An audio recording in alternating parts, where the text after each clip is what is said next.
Hello guys, welcome back to my blog. Guys, আজকে আমি একটা রিসেপশনে গেছিলাম। আমাদের তাহিরপুরের নীলাঞ্জনা লজে আমাদের ইনভাইট ছিল। ফার্স্ট এখানে কফি নিয়ে নিলাম। কফিটা খাওয়ার পরে আমি এখানে পকোড়া নিলাম। সবাই বাড়ির ফ্যামিলি সবাই গল্প করছিলাম, আমার ক্যামেরাম্যানও ছিল।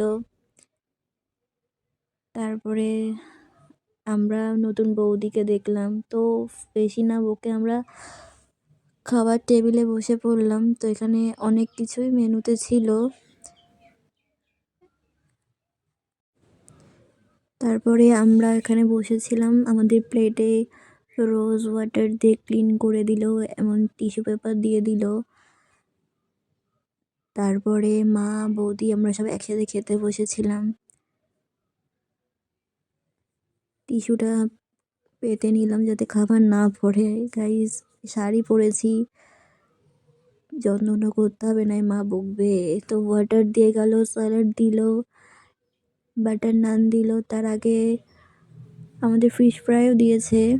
এক এক করে আমাদের মেন কোর্সের দিকে চলে আসলাম। এখানে ভেজ ডাল হয়েছিল, চিপস। তারপরে গাইস, খাওয়া ভালোই, রান্না টান্না ভালোই হয়েছিল এখানে। তারপরে দই কাতলাও চলে আসলো। তারপরে ফ্রাইড রাইসও চলে এসছে, এক এক করে সব চলে আসছে গাইস প্লেটে। তোমাদের কি লোভ লাগছে তো বলো। তো ওখানে মাটন কষাও চলে এসছে। তো ওখানে শেষ চাটনি পাঁপড় মিষ্টিও দিয়ে গেছে গাইস। না, আমি ভেবেছিলাম নেব না, তাও দিয়ে দিয়েছে। তারপর একটা সন্দেশও দিয়েছিল গাইস। তারপরে আমাদের খাওয়া দাওয়া শেষ। গাইস, এটা আজকে আমার ফুল লুক ছিল। কেমন হয়েছে বলবে। তো ব্লগটা আজকে এখানেই শেষ। টাটা।